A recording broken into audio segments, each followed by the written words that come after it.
pasamos al subtema número 5.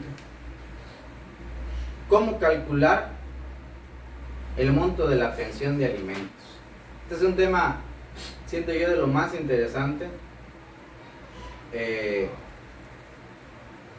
he encontrado criterios en los juzgados que se han aplicado y la verdad no los he combatido porque como me han beneficiado, no he intentado combatir.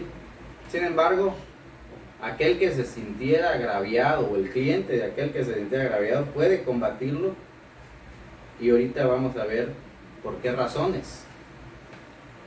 Y está justificado con jurisprudencia y es posible plantear, ¿verdad?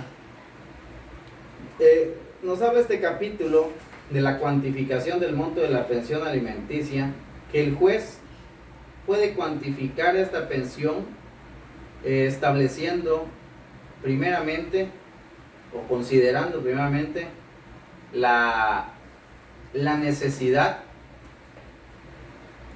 del acreedor de alimentos, pero también por otro lado tiene que valorar la posibilidad del deudor de alimentos. Esto ponerlo en una balanza es a veces, yo siento que de lo más sencillo, porque al presentar tu demanda, en este caso que fuéramos los representantes de la parte del acreedor de alimentos, entonces nosotros pudiéramos establecer que antes del abandono del deudor de alimentos del hogar conyugal, la niña o la menor o el menor percibía, estaba inscrita en alguna escuela privada, lo cual se justifica con los vouchers o los recibos de la escuela, de la inscripción, los comprobantes básicos, ¿no? No que pagaba autobús particular, bueno, todo eso. Entonces estableces un nivel de vida que durante un tiempo permaneció vigente. Por el otro lado, si el deudor de alimentos es una persona que no percibe ingresos, es decir, demostrables por ser prestador de servicios profesionales, independiente, pero también le puedes demostrar su nivel de vida, es accionista de un negocio cañero, ¿verdad? En Puglitic, pero tiene 5 propiedades en la ciudad de Tuxtla que las da rentadas, tiene una constructora y vende, se dedica a la transacción de inmuebles. Entonces el juez va a tener elementos en ese momento para determinar qué nivel de vida estaba acostumbrado el acreedor de alimentos, qué posibilidades tiene el deudor de alimentos, y va a tener la fortuna o va a tener la certeza de poder fijar una pensión justa y adecuada a esas circunstancias personales. Bueno, es un ejemplo tal vez de lo más fácil, pero pocas veces que lo encontremos en la práctica, ¿verdad? Porque generalmente en los asuntos que, pues, en su mayoría existen radicados en los juzgados, el deudor de alimentos no tiene, es un profesionista independiente, pero suele o no tener bienes a su nombre, o de plano no trabaja, no tiene, o si trabaja apenas gana el mínimo. Entonces, ¿qué hace el juez? ¿O con qué elementos tú le das al juez para que pueda determinar una pensión justa, ¿verdad? La fijación del monto de los alimentos siempre es susceptible de aumento o disminución según la posibilidad económica del deudor y la necesidad del acreedor, como ya lo decíamos. Esto lo encontramos en el artículo 307 del Código Civil para el Estado de Chiapas y tiene vigencia el rubro alimentos de la jurisprudencia, La fijación de su monto está supeditada a la posibilidad económica del deudor y a la necesidad del acreedor, ¿no? Vamos más allá, más adelante. La proporcionalidad. Podemos afirmar que para la debida cuantificación respecto al monto que el juzgador habrá de fijar con motivo de la presentación de la demanda, no existe precepto legal que determine en forma precisa y concreta como regla general el porcentaje que debe fijarse al deudor alimentista para cumplir con su obligación. Entonces, ¿cómo obtenemos la cifra? ¿A dónde acudimos para que el juez nos dé una pensión acorde a las necesidades del menor, ¿verdad? ¿Qué criterio se utiliza? Bueno, nos dice una jurisprudencia que se llama o tiene el rubro alimentos.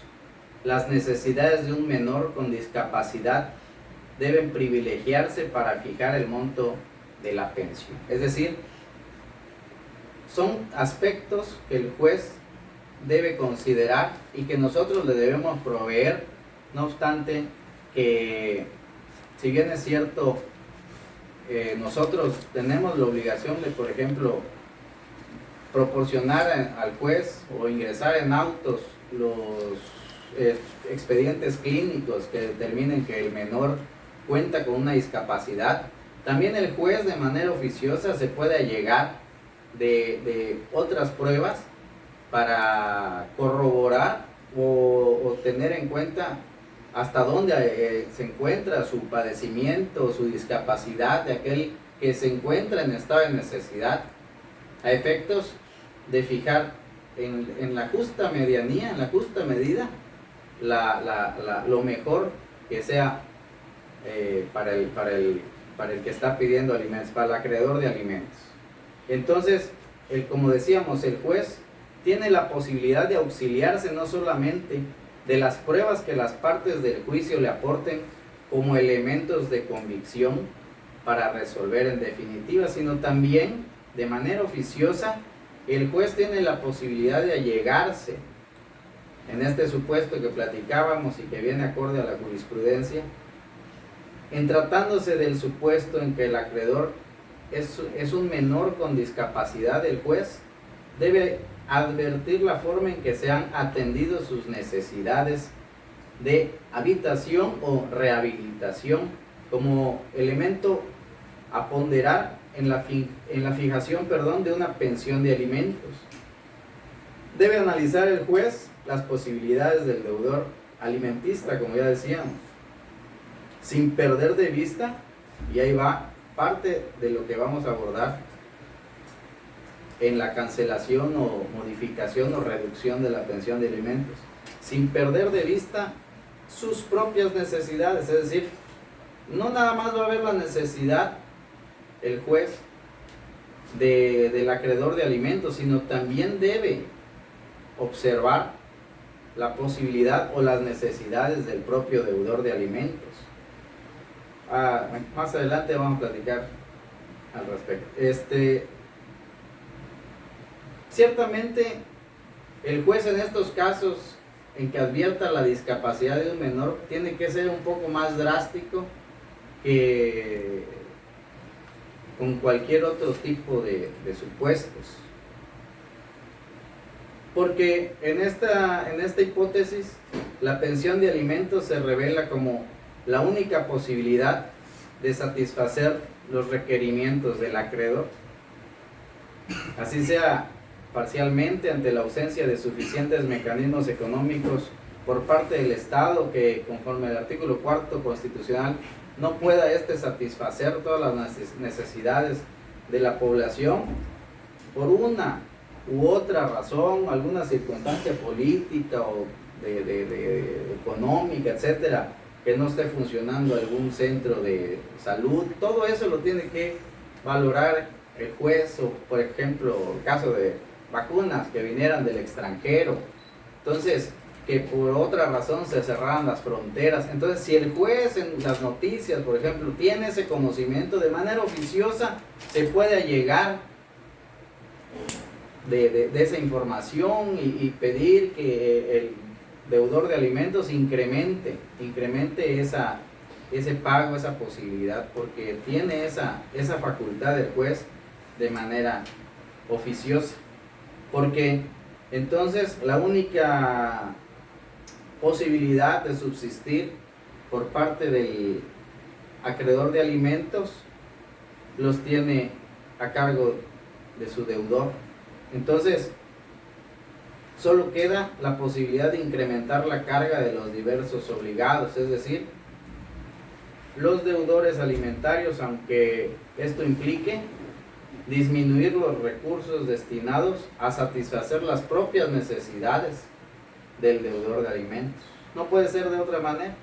Claro, también la carga la tiene el otro coño. Ahora bien, encontramos que hay una jurisprudencia que nos habla de que la pensión debe ser justa y equitativa. Dice alimentos, el rubro, alimentos cuando no existe medio de convicción que evidencie a cuánto ascienden los ingresos del obligado a proporcionarlos. La autoridad responsable debe fijar discrecionalmente el monto de la pensión tomando como base por lo menos un salario mínimo diario. Y aquí es a donde quería llegar,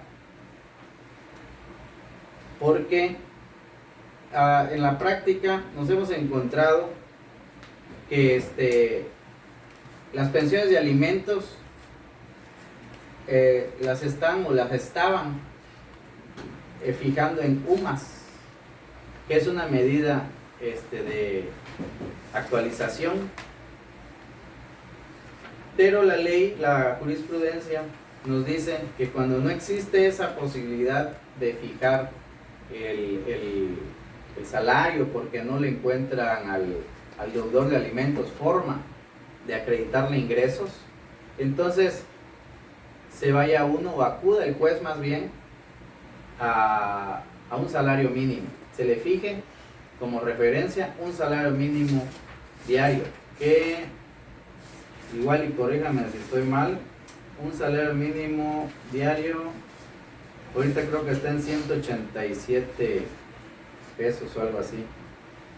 Bueno, ahorita vamos a encontrar por acá, pero entonces 141, encontré que está en 141 pesos el salario mínimo. ¿Por qué acuden al salario mínimo, o por qué debe de acudirse al salario mínimo?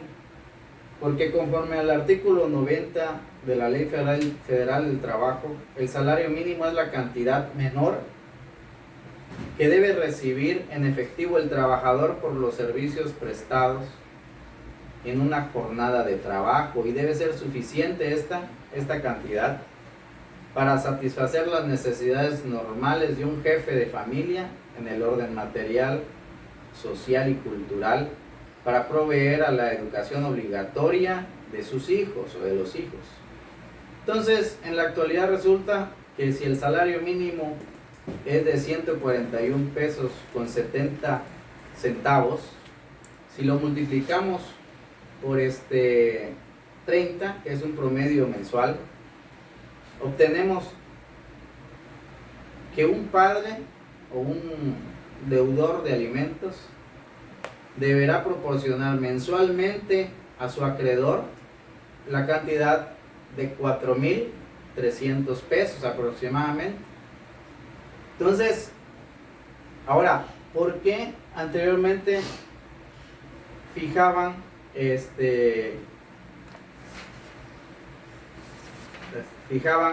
UMAS? ¿No?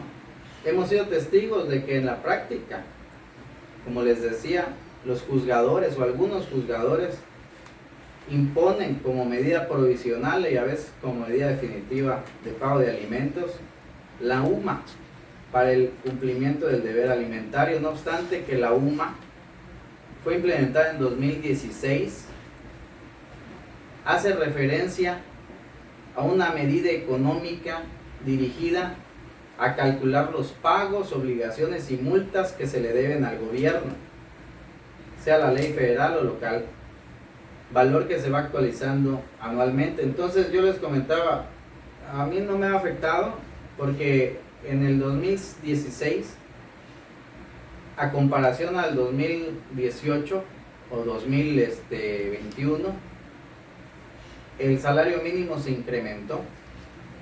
O sea, en 2016 era menor al que actualmente tenemos. En consecuencia, quiero suponer que los jueces imponían o se basaban más a la UMA que al salario mínimo, por razón de que era más ventajoso para el menor o para el acreedor de alimentos. No obstante, quiero pensar que es equivocado ese criterio y así lo sostiene la jurisprudencia, porque nos dice la Suprema Corte de Justicia de la Nación que la unidad de medida no es aplicable tratándose de la fijación de pensiones alimenticias, toda vez que acorde con el artículo 123, apartado A, fracción quinta sexta de la Carta Magna, la naturaleza del salario mínimo es la de un ingreso destinado a satisfacer las necesidades normales de un jefe de familia en el orden material, social, cultural y para proveer a la educación obligatoria de los hijos, ámbito en el cual entran sin lugar a dudas sus propios alimentos y los de su familia. En ese orden de ideas, la base o referencia para establecer una pensión alimenticia no es la unidad de medida y actualización o la UMA, sino es el salario mínimo, pues este va más acorde con la propia naturaleza y finalidad de dicha pensión. Eso lo pueden encontrar, si quieren anotar el rubro, en la jurisprudencia. Pensión alimenticia debe fijarse en los casos que así proceda, tomando como base o referencia el salario mínimo y no la unidad de medida y actualización UMA. Y ahí explica a grosso modo, bueno, más bien a detalle, lo que les estoy comentando, que es más acorde, pero también considero que es más acorde ahora, porque estamos hablando que esta jurisprudencia es de la 10ª época y del año precisamente 2018, y como les comentaba, en el 2016 la UMA, o sea, el salario mínimo era menor que el que tenemos ahorita y por tanto la UMA era mayor al salario mínimo. Entonces yo siento que por ese criterio el juez se acudía más, se apegaba más a la UMA para ser un poco más benéfico. Sin embargo, ahora con esta jurisprudencia pues precisa que toda vez que el salario mínimo es ya de mayor cuantía, de mayor valor, es más todavía provechoso para el acreedor de alimentos, porque aquí hice una investigación de que actualmente en el 2021 la UMA tiene un valor diario de 89.62 pesos y en cambio, o contra el equivalente al salario mínimo, que es de 141 pesos con 70 centavos diarios. Tenemos entonces que mensualmente, mientras la UMA asciende a 2.724.45 pesos, confrontados con el salario mínimo actual de 2021, son 4.300 pesos. Entonces resulta hoy por hoy mayor benéfico, mayormente beneficioso para el acreedor alimentario, que el juez le imponga como medida provisional y también la definitiva un salario mínimo al menos, a que le imponga una UMA. Entonces, es bueno tenerlo en cuenta para en algún momento sea solicitar la disminución o salir de ese embrollo. Bueno, ahora vamos al siguiente subtema, es la distribución y reparto de la obligación alimentaria. Aquí encontramos ya más a fondo o acorde al tema al que hemos estado tratando de arribar, que es la cancelación de la pensión de alimentos. Encontramos que en la distribución y reparto de la obligación alimentaria, cuando existen varios acreedores de alimentos, existe también esa posibilidad no solo de cancelar la pensión de alimentos, también se puede modificar o disminuir, que no es lo mismo. Se puede disminuir por alguna razón de que el acreedor de alimentos obtenga ingresos, por ejemplo. Dice la ley, deje de necesitar los alimentos. Pero se puede incrementar cuando el deudor de alimentos tenga un empleo nuevo. Pero también, como en el presente caso, que nos habla de cuando existen varios acreedores de alimentos, tenemos que si un deudor de alimentos pretende hacer su vida o rehacer su vida con otra persona, por consiguiente eso le conlleva a tener más familia. Entonces, el deudor de alimentos ya se encuentra en una situación de una carga económica demasiado pesada para sostenerla con un solo ingreso, por ejemplo.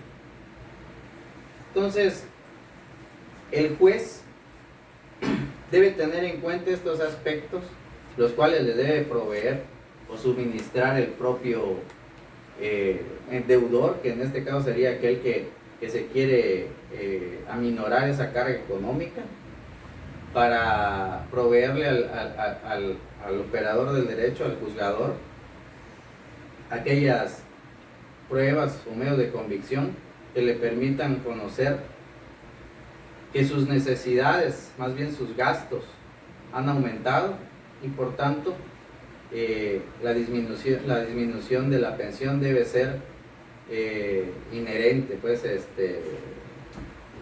necesaria, perdón.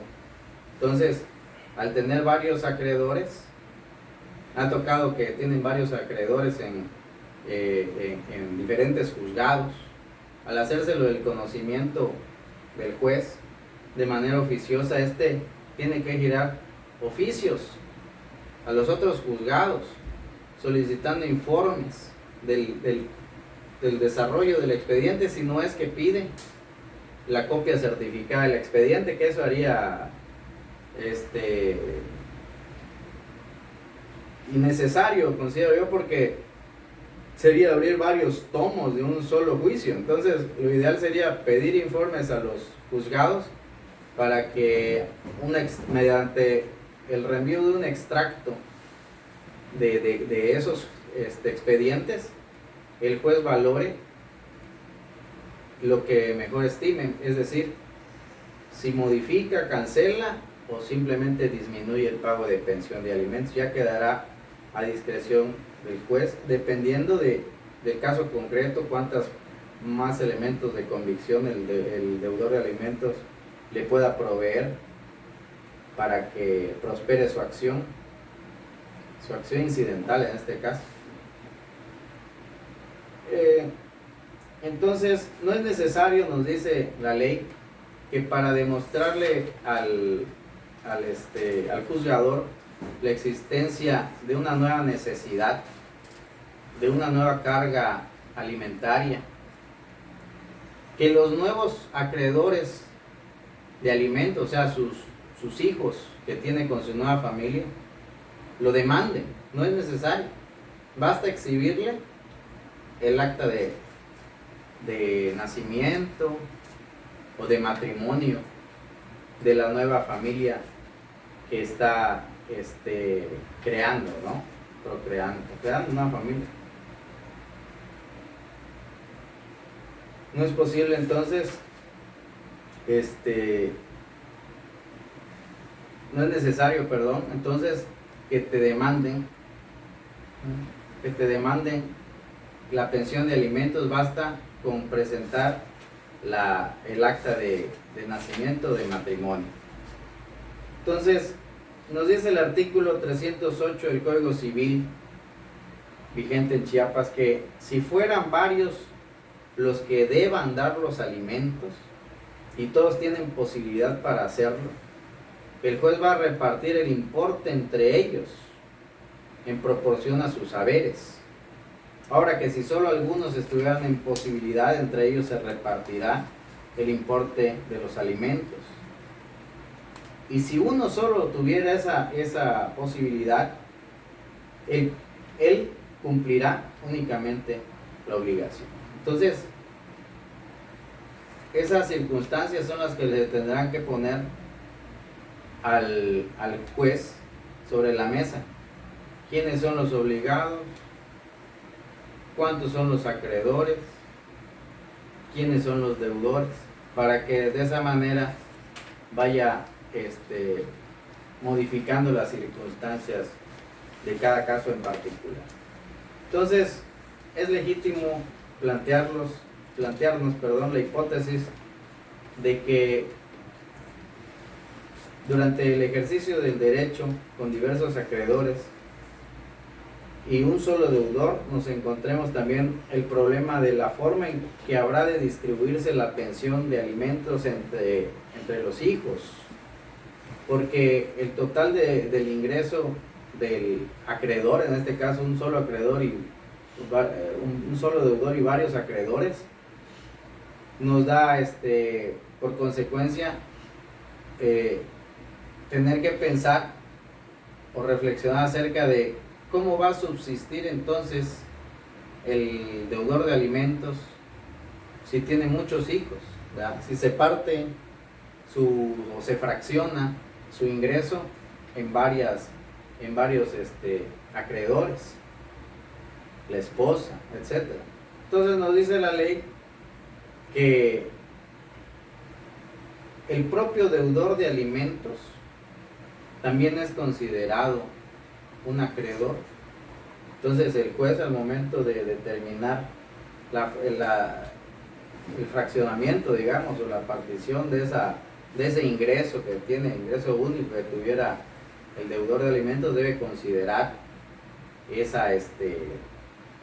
a él mismo como deudor de alimentos un acreedor más. Entonces, la división del ingreso del deudor alimentista entre los acreedores alimentarios y el mismo deudor no será aplicable en el supuesto en que, existiendo diversos acreedores, también existan varias personas a cubrir los alimentos, hipótesis en la que el importe de la pensión se debe repartir entre todos los deudores en forma proporcional. Hay varias hipótesis. En este caso hablamos de que la mamá o el papá tuvieron varios hijos, pero también los hijos tuvieran diferentes deudores de alimentos. Entonces es obvio que entre todos ellos se va a repartir la obligación. Ahora, el porcentaje del deber de alimentos o el porcentaje del ingreso cuando son varios deudores alimentistas, nos dice la jurisprudencia que debe dividirse el ingreso del deudor alimentista entre los acreedores alimentarios y el mismo deudor. Sin embargo, no es aplicable al caso en que existiendo la inversa, ¿no?, diversos acreedores, también existan varias personas obligadas a cubrir alimentos. Hipótesis en la que el importe de la pensión se debe repartir entre todos los deudores en forma proporcional a sus haberes, es decir, a sus ingresos, ¿no? Si después de decretar la pensión de alimentos surgen nuevos acreedores alimentarios, como ya lo veníamos comentando, y no se justifica que estos tengan mayores necesidades que los ya beneficiados, entonces rige el criterio de proporcionalidad y debe disminuirse el porcentaje del beneficiario que recibe el ingreso superior y no de quienes reciben menos cantidad por alimentos, ¿no? Entonces, la proporcionalidad o el principio de proporcionalidad que rige acá en este supuesto de la que la ley nos habla, es una jurisprudencia con rubro alimentos, proporcionalidad y su distribución equitativa entre los acreedores alimentarios. Nos dicen que deberá, si son varios acreedores alimentarios, pero dentro de ellos existen diversos porcentajes, para equilibrar el pago de alimentos, se debe entonces de disminuir la pensión de alimentos, pero del acreedor que percibe mayores ingresos, digamos, mayor pago de alimentos. No le va el juez a disminuir al que tiene menores ingresos, sino al que tiene mayor pago de alimentos, en razón al principio de proporcionalidad, ¿no? Entonces, ahí hay un motivo, por ejemplo, manifiesto, para el recálculo o para la disminución de la pensión de alimentos por parte de algunos, o la modificación. Yo consideraría que se les tendría que decir en este aspecto la modificación de la situación de los alimentos.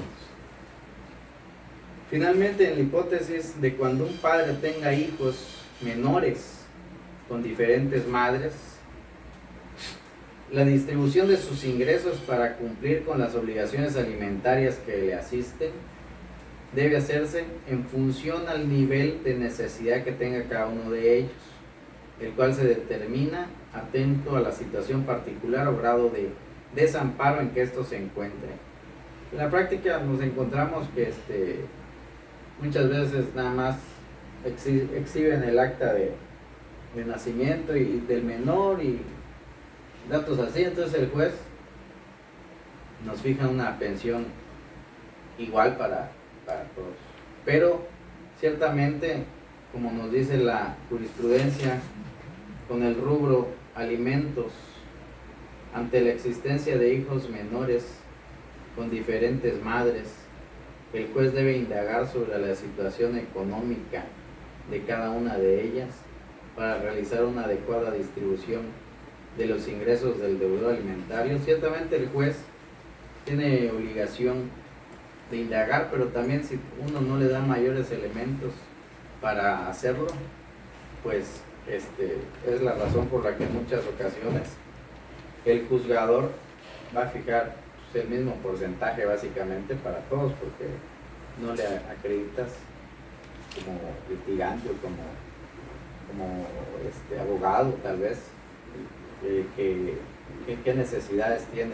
Como manejamos hace rato, bueno, tiene una discapacidad, ¿verdad?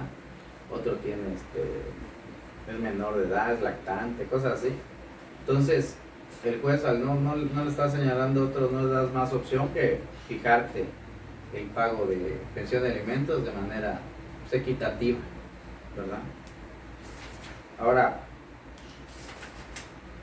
encontramos que podemos pasar al siguiente subtema, que es la edad límite para percibir la pensión alimenticia.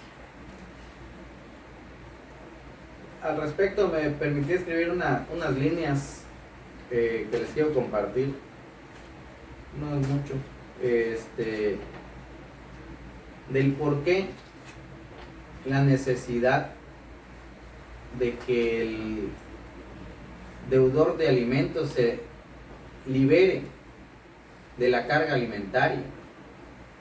Muchos van a decir, me han llegado a asuntos que hay gente que sus hijos tienen ya 20 y tantos años y siguen pasándole pensión. Hay otros que según ellos están conscientes de que no son sus hijos, pero sin embargo, bueno, tal vez qué dirán, o su familia, o un cargo de conciencia, su religión, no sabemos a qué obedece ese impulso, prefieren continuar aportando una pensión de alimentos, no obstante que ya no tienen la obligación de hacerlo, continúan haciendo, continúan voluntariamente pagándolo.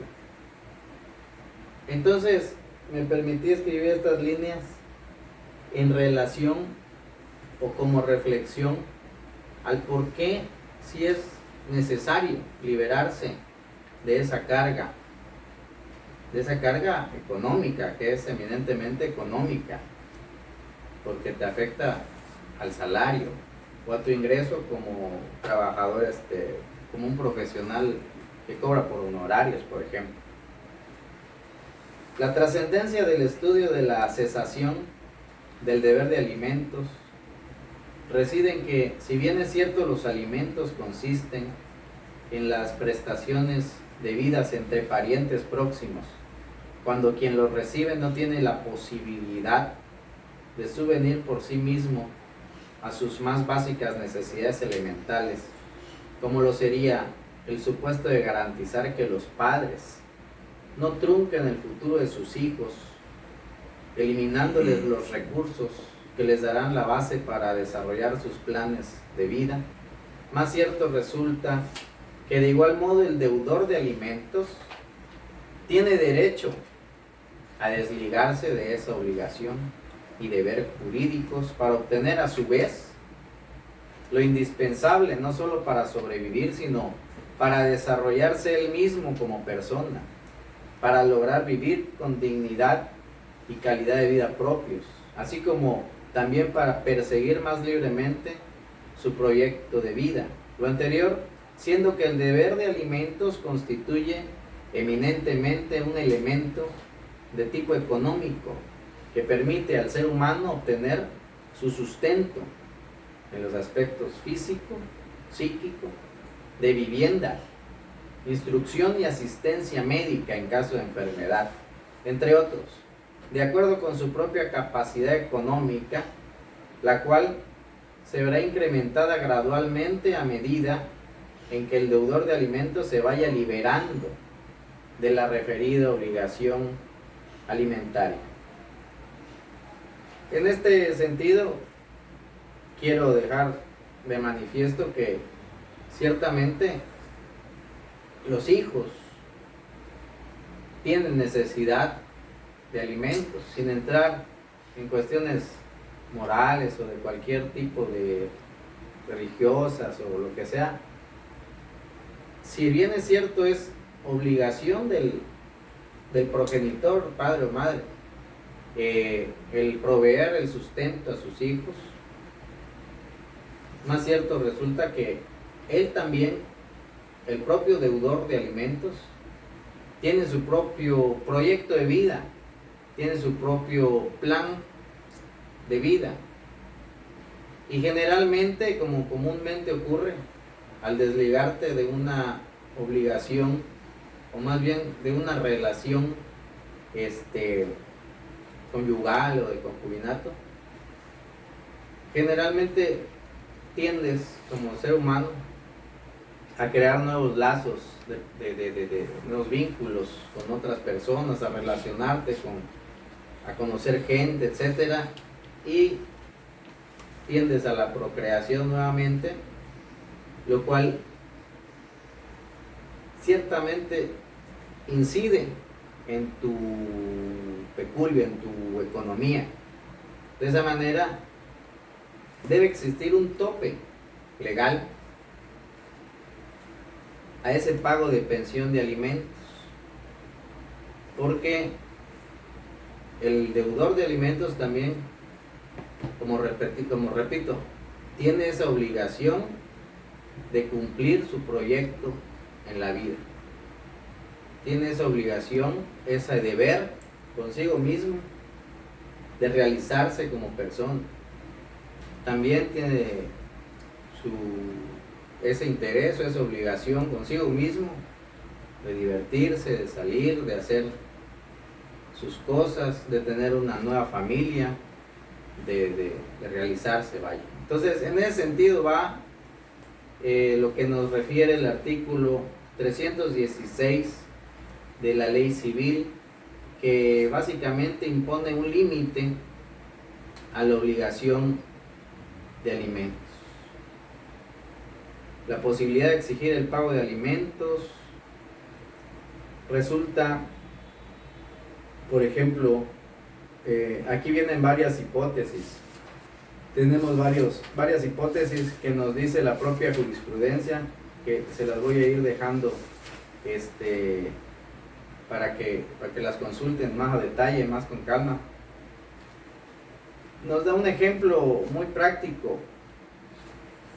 Mucha gente piensa que con la edad, con los 18 años, al cumplir la mayoría de edad, las personas pueden, ya se liberan de la carga de alimentos. Y yo les puedo decir sí y no. La jurisprudencia nos dice que una niña o una persona, una mujer, en este caso yo les hablaré un hombre también, que aunque curse la escuela a una edad acorde a su edad académica, no sé si me explico, está estudiando y tiene edad para ese nivel o grado de estudios, es responsable, no tiene vicios, etcétera, pero por el hecho de procrear, ese simple hecho biológico de la procreación hace cesar el deber de alimentos. ¿Por qué? Porque la ley nos dice que a través de la procreación se revela que ésta, hablando aquí de una mujer, ha alcanzado el estatuto jurídico pleno y por tanto desaparece así la presunción en su favor de necesitar los alimentos que se le habían venido proporcionando, ya que tal conducta entraña capacidad y decisión para llegarse los medios necesarios para su propia subsistencia y la de su nueva familia. Esta jurisprudencia, o lo que dice el contenido completo de esta jurisprudencia, lo podemos encontrar en el rubro alimentos. No tiene derecho a recibirlos la hija mayor de edad, aunque curse un grado escolar acorde a su edad, si ha procreado un hijo. Eso es lo que nos dice esa jurisprudencia, nos la detalla, nos detalla los porqués de esa reflexión que se lleva a la práctica de manera muy efectiva.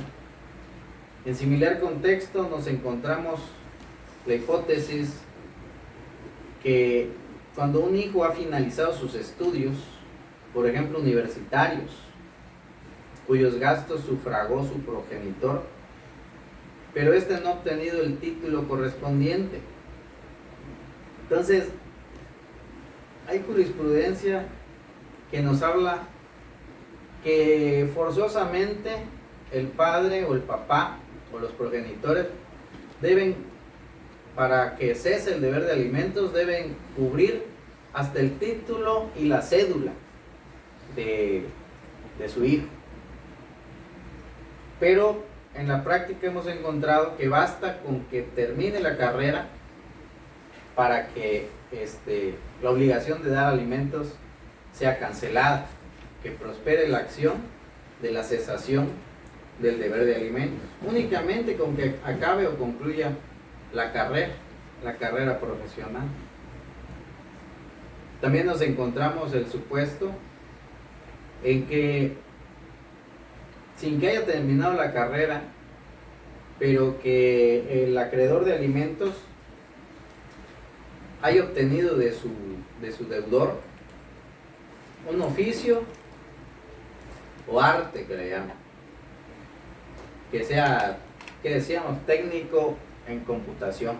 Con eso el deudor de alimentos ya tiene acción para decirle: te di un oficio, ya te puedes allegar tú mismo por tus propios medios a tus necesidades más básicas. Ya no necesariamente es una profesión, basta que sea un oficio o arte, ¿verdad?, que le permita tener remuneración, trabajo, ¿verdad? Gente que tienen estéticas, tienen de confección, son secretarias taquimecanógrafas. Esas personas ya pueden, los progenitores de esas personas pueden tener acción para pedir la cancelación de la pensión de alimentos. Al efecto, nos vamos a encontrar estas tesis jurisprudenciales en los rubros: alimentos no proceden si el acreedor ya concluyó sus estudios. Y hay otra por acá, pero vamos a notar más adelante.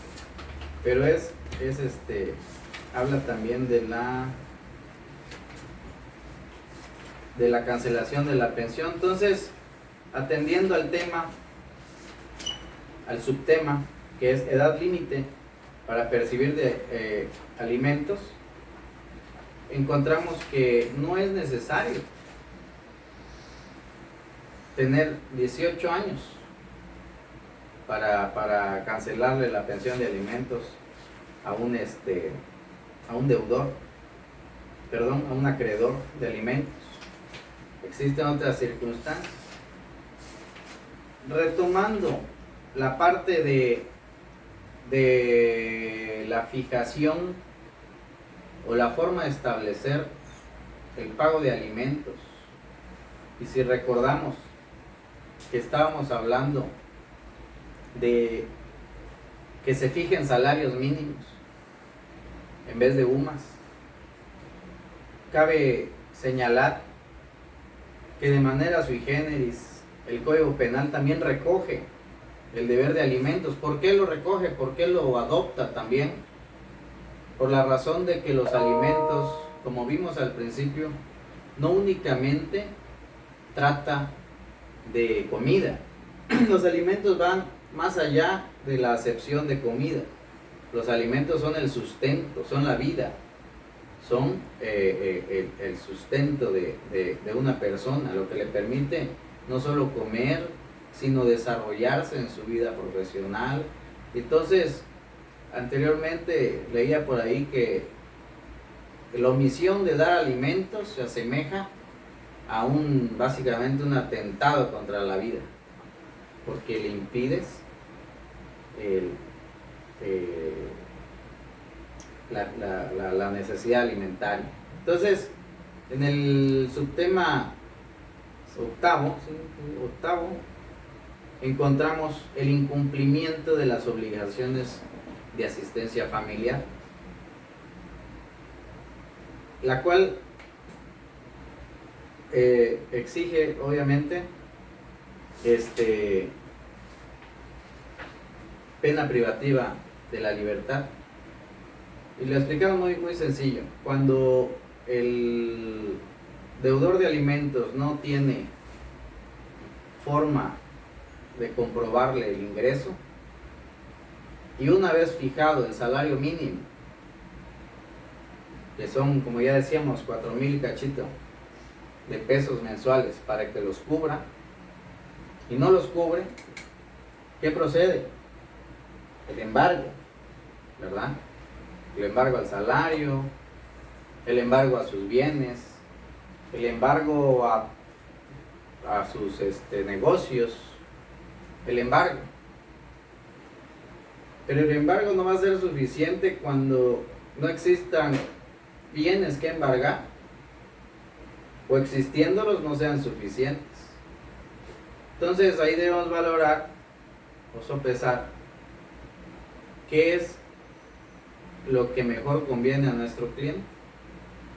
Si acudimos a la vía civil y después de un largo proceso, tal vez no tan largo, pero al final nos vamos a quedar como que ganamos una sentencia, pero no la podemos ejecutar. ¿O por qué? Porque es insolvente el cliente, o ¿cómo se llama? El acreedor, el deudor de alimentos es insolvente, y al ser insolvente no le puedes ejecutar la medida. Bueno, está la ley penal que nos apoya, y incumbe entonces al fiscal del Ministerio Público el deber jurídico de la asistencia en materia de alimentos. De este modo, el artículo 318 quinter del Código Civil, nos dice que la inscripción, previo a esto, la inscripción de los deudores morosos en el registro de deudores de alimentos del Estado de Chiapas tiene los efectos de constituir prueba plena en el delito de incumplimiento de obligaciones de asistencia familiar. Entonces, esta puede ser inscrita en el registro público de la propiedad y de comercio. Por tanto, encontramos que el delito de incumplimiento de las obligaciones de asistencia familiar lo encontramos regulado en el artículo 191 del Código Penal de aplicación vigente en Chiapas, en donde básicamente nos dice que comete el delito de incumplimiento de obligaciones de asistencia familiar quien abandone sin causa justificada a cualquier persona respecto de quien tenga la obligación de suministrar alimentos, sin recursos para atender sus necesidades de subsistencia, aun cuando cuente con el apoyo de familiares o terceros.